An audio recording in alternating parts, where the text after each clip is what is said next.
U.S. President Joe Biden messaged Hezbollah leader Nasrallah, saying if attacks continue, he cannot stop Israel from an all-out war. Meeting with Israeli Defense Minister Gallant, Secretary Blinken cautioned Israel against launching a major offensive against Hezbollah in Lebanon. ILTV's Steve Leibowitz reports. Meeting visiting Defense Minister Gallant, Secretary of State Blinken underscored the importance of avoiding further escalation of the conflict and reaching a diplomatic solution that allows both Israeli and Lebanese families to return to their homes. This after President Biden reportedly messaged Lebanese terror leader Nasrallah, saying that the U.S. will be unable to stop Israel from invading Lebanon if attacks on Israel continue. The warning was delivered last week from Biden administration Mideast envoy Amos Hochstein, who met separately with Gallant in Washington. The message reportedly told Nasrallah that Washington does not control decisions made in Jerusalem and time is running out. The warning came as the administration still seeks to prevent a full-fledged war between Israel and Hezbollah, which began launching near daily attacks on the north following Hamas's October 7th onslaught. Gallant and Blinken also discussed plans for post-war Gaza. Number two, the importance of Israel developing robust, realistic plans for the day after the conflict, plans that include path towards governance, towards security, towards reconstruction. We've obviously been working on these same ideas with partners in the region and engaging in conversations with Israel, but we think it's important that Israel put forward its own ideas. Gallant went on to meet CIA Director William Burns to discuss the stalled hostage negotiations. אני יוצא עכשיו לפגישה עם ראש ה-CIA, ביל ברנס, על מנת לדון איתו בנושא של החטופים. אני עוסק בנושא הזה מהיום הראשון, ואני רוצה לומר, לישראל יש מחויבות עליונה להחזיר את כל החטופים, ללא יוצא מן הכלל, בחזרה אל משפחותיהם ואל בתיהם, ואנחנו נמשיך ונעשה כל מאמץ נדרש על מנת להשיב אותם אל בתיהם. Gallant said that there is agreement with U.S. officials on most issues and solutions are found when differences remain. הברית בין ישראל לבין ארצות הברית שמובלת על ידי הממשל האמריקאי לאורך שנים, גם עכשיו, היא רבת חשיבות. אין דבר יותר מכריע לעתיד מדינת ישראל חוץ מצה"ל מאשר מערכת היחסים עם ארצות הברית במישור הביטחוני. על זה אנחנו מדברים. על רוב הדברים אנחנו מסכימים. מה שאנחנו לא מסכימים, אנחנו מדסקסים בפרטים, מגיעים להבנות ופותרים את המחלוקות, ואני בטוח שכך יהיה גם במקרה הזה. Day 263 of the war in Gaza, and the army is on the verge of dismantling the Hamas Rafah brigade. That's the word from IDF Chief of Staff Herzi Halevi, who met officers in Rafah as the operation in southern Gaza nears completion. More from ILTV's Steve Leibowitz. IDF Chief of Staff Halevi met Israeli officers in Rafah and declared that the army is on the verge of dismantling the Hamas Rafah brigade. אנחנו בפירוש מתקרבים לנקודה שאנחנו אומרים, פירקנו את חטיבת רפיח, היא מוכרעת לא במובן הזה שאין בה יותר מחבלים, אלא במובן הזה שהיא לא יודעת לתפקד כמסגרת לוחמת, יש לה המון הרוגים, ואתם תדאגו עד סיום המשימה כאן, להרוג כמה שיותר מחבלים ולהרוס כמה שיותר תשתיות גם בהמשך. Overnight airstrikes continue in the Gaza Strip. One of the sisters of exiled Hamas leader Ismail Haniyeh has reportedly been killed by an Israeli airstrike in Gaza City's Shati camp. The Hebrew media reported that 13 other people were also killed in the strike.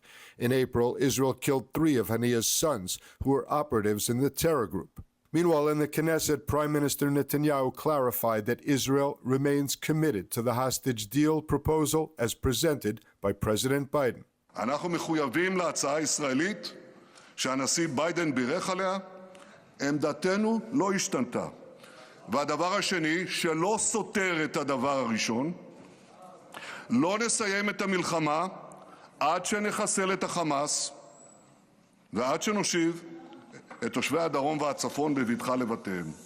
Earlier, a newly released video by the Hostage Families Forum shows abducted hostages on a pickup truck in transit to Gaza on October 7th. The families of the young men, Hersh Goldberg Poland, 23, Ilya Cohen, 26, and Ora Levy, 33, approved publication of the video in an effort to advance the hostage deal with Hamas. The video captures the faces of hostages smeared with blood being filmed and taken by terrorists into the Gaza Strip. In the video, Hersh Goldberg Poland sits in the back of the pickup truck covered in blood, having lost part of his left arm moments earlier. The faces of Ora Levy and Ilya Cohen are not clear, but the Hostage Family Forum says the families identified them. This very short video reminds people these are human beings. Each one has a family, each one has dreams and aspirations, each one has a story, and the people who were in that truck that day were at a music festival that was advertised as a music festival for light, peace, and unity. After the upsetting video footage was released last night depicting the kidnapping of 3 hostages, including U.S. citizen Hersh Goldberg Poland, there is much discussion globally about the health and well-being of the hostages, as well as the hostages who have already returned home. Here to speak with us about this issue is Yehonatan Saban, the spokesperson in the health team at the Hostages and Missing Families Forum. Yehonatan, thank you so much for joining us. Initially, after the liberation of the 4 most recent hostages, they appeared to be well in photos and videos of reunification with family. What are these pictures not showing us about what's going on physically with these hostages? So what we saw them, right, walking and cheering, but what we know, it's for the first day, they might be in some sort of euphoria, excited from the release, but afterwards, days after, we see the problems, the health problems rise up. We know their captive conditions were not so good. We know from released hostages about the condition that they were subjected to. And we know that health issues with the hostages, with released hostages, can rise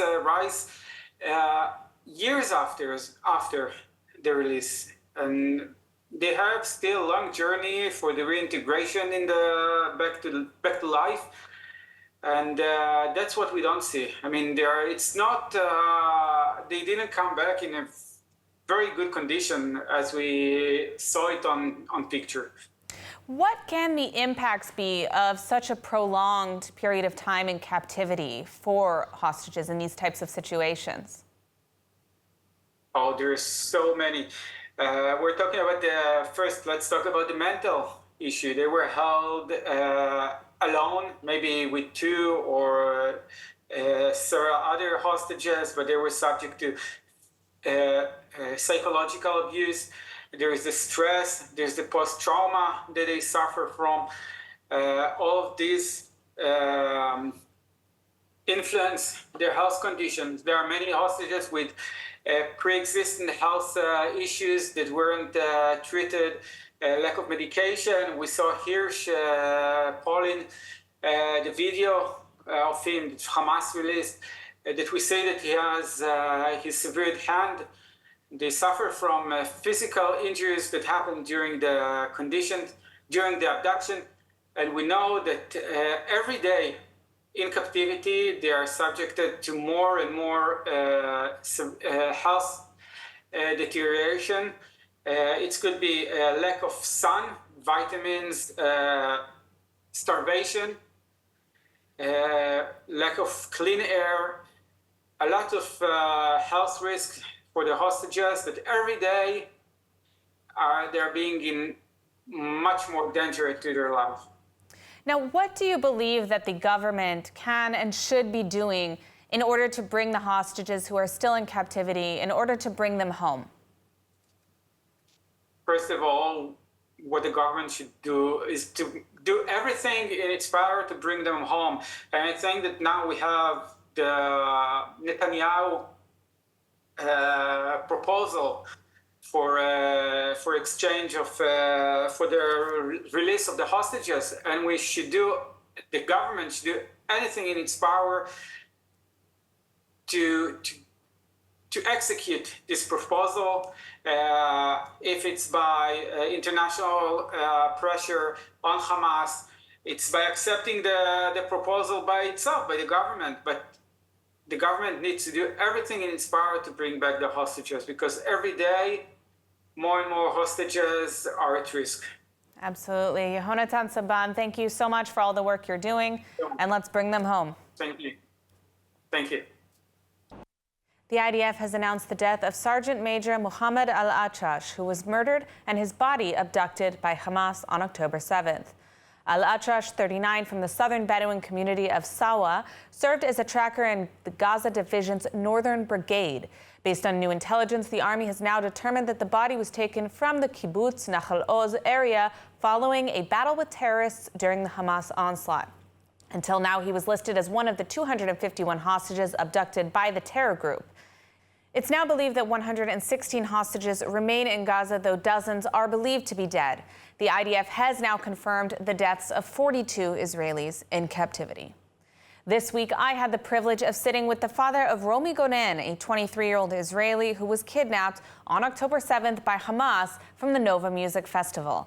Today, after almost 9 months, Romy, whose smile alone is contagious and spreads light wherever it's displayed, remains in Hamas captivity along with over 100 hostages, including 5 Americans.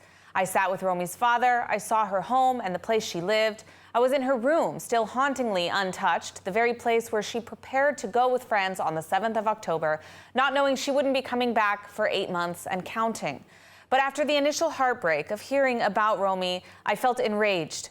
From day one, the international community has turned their back on our hostages, falsely portraying the conflict as being Israel against Palestinians rather than Israel against Hamas, a terror organization. Instead of providing proof of life or delivering medicine to hostages who were in desperate need, the Red Cross did nothing. Instead of demands to release all hostages and pressure Hamas, the UN and other organizations condemned Israel. Even when we liberated our own hostages, because the IDF killed their captors in the process of the rescue, they were condemned. Instead of a balanced media coverage, we see an ongoing theme of false equivalency between civilian hostages held by Hamas and convicted Palestinian terrorists serving time in prison that Hamas once released.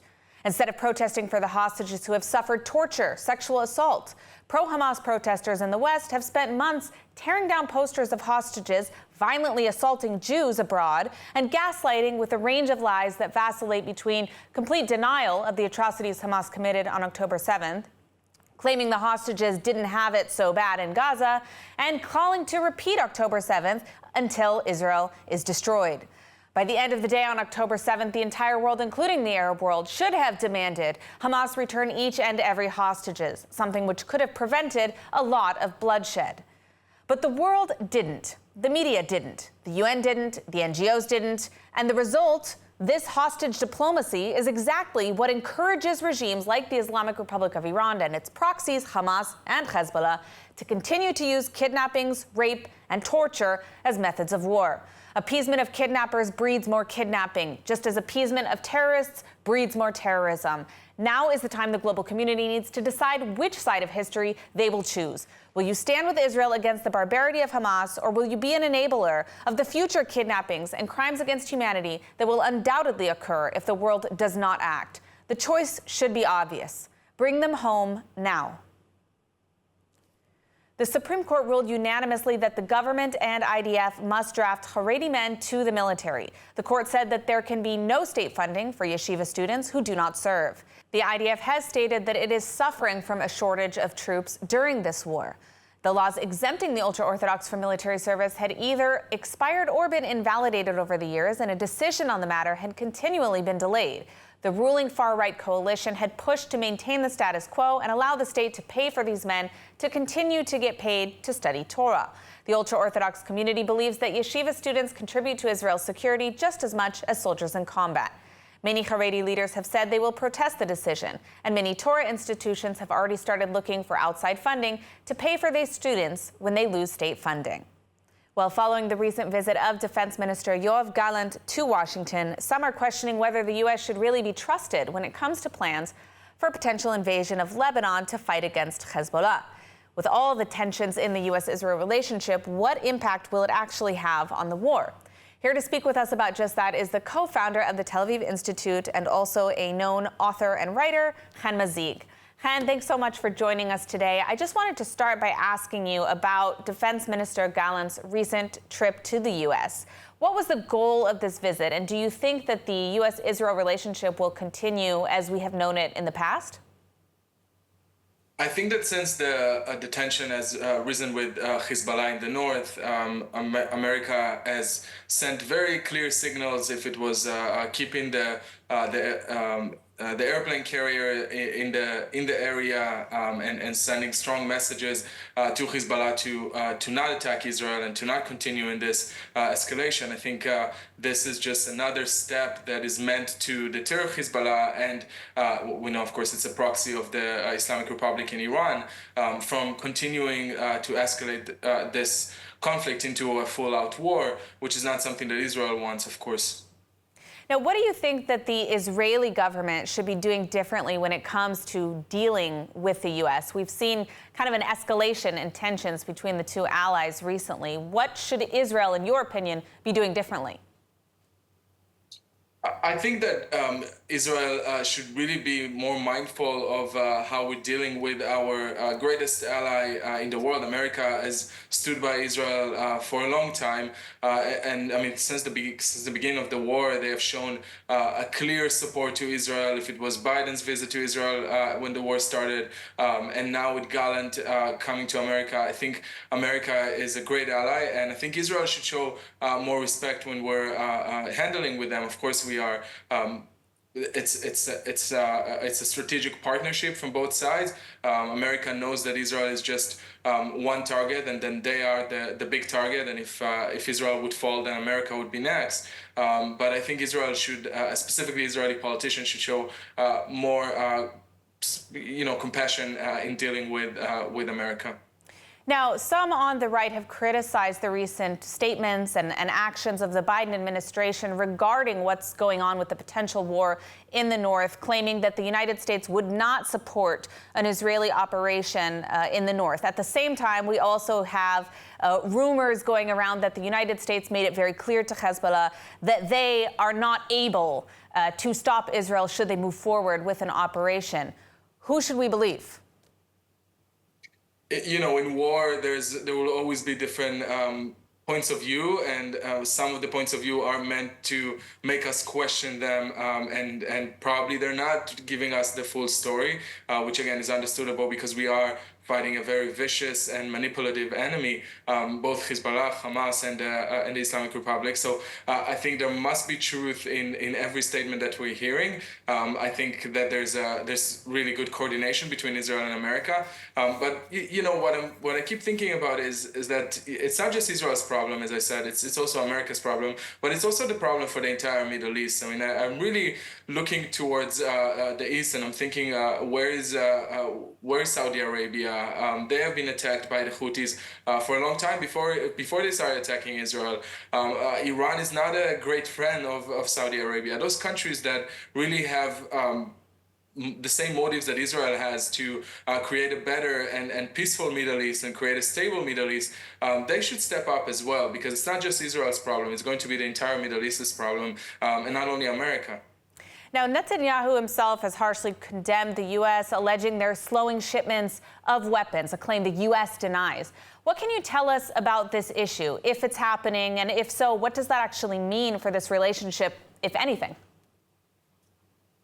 I'm sure that there was an issue there. I don't think that this statement came out of nowhere, although there was conflicting reports from America saying that there was no delay. Then Israel said that there was delay. Netanyahu specifically released a video about that. Then later on, we found details that there was some delay with weapon that was supposed to be delivered to Israel. Perhaps there was some miscommunication, but I don't think that the communication between those countries lacking so badly that they would have such a, conflicting points of view on weapon delivery to the point that the Prime Minister is releasing a video about that. So I have the feeling that there was an issue there, and I'm sure that it's now resolved because America also knows that Israel and in this election specifically, Israel is one of the issues that is debated, and majority of Americans support Israel. They support Israel continuing the war and finishing Hamas and releasing the hostages. And I think that the Biden administration is also very aware of this. And while they have voices within their own party that are calling for the complete opposite,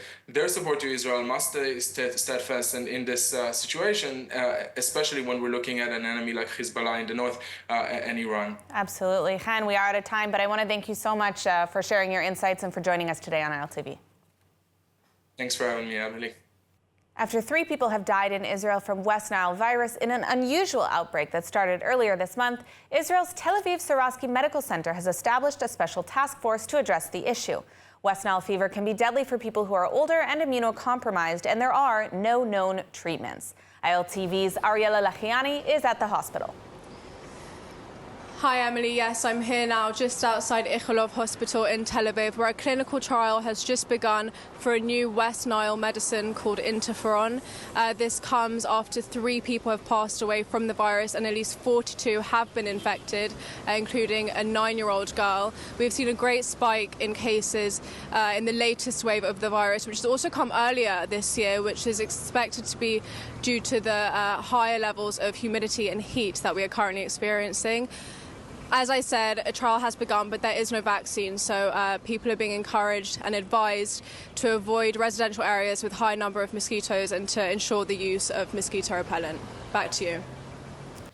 And now moving on, AI is allowing students in the UK to learn more about the horrors of the Holocaust by talking to survivors without leaving the classroom. Let's take a look. As history is bound to repeat itself, and with many youth today uneducated as to the horrors of the Holocaust, a new educational program seeks to harness the power of artificial intelligence, or AI, to educate teens about one of the darkest eras in human history. Our mission is to ensure that the stories of Holocaust survivors are kept alive, that the subject of the Holocaust, which happened nearly 80 years ago, is still relevant and something that young people and future generations know about. This innovative educational program launched by the Holocaust Educational Trust is named Testimony 360. It filmed Holocaust survivors answering more than 1,000 questions that students may want to ask them. The British soldiers allowed us to rest. They handed out food, and eventually they also formed us into a sort of column. The person that we've been talking about today and that we've launched today is Manfred Goldberg.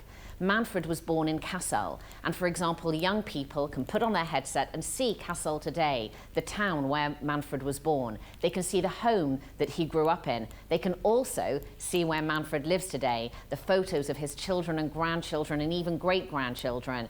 It took Goldberg 5 days to record his testimony and all the answers to students' questions. It has become crystal clear that by far the most powerful and effective educational impact is achieved by listening to a talk from a survivor in the first person.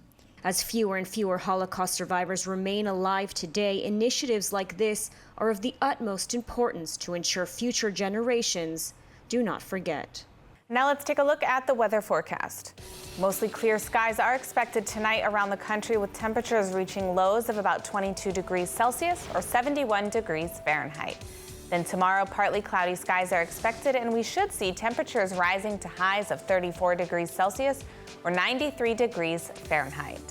That's all for today's news. For more updates from Israel on all your devices, check out our ILTV channel, subscribe to our ILTV newsletter, and don't forget to check out our website, iltv.tv, with all the latest news from the heart of the State of Israel. I'm Emily Schrader. Be well, and thank you so much for watching.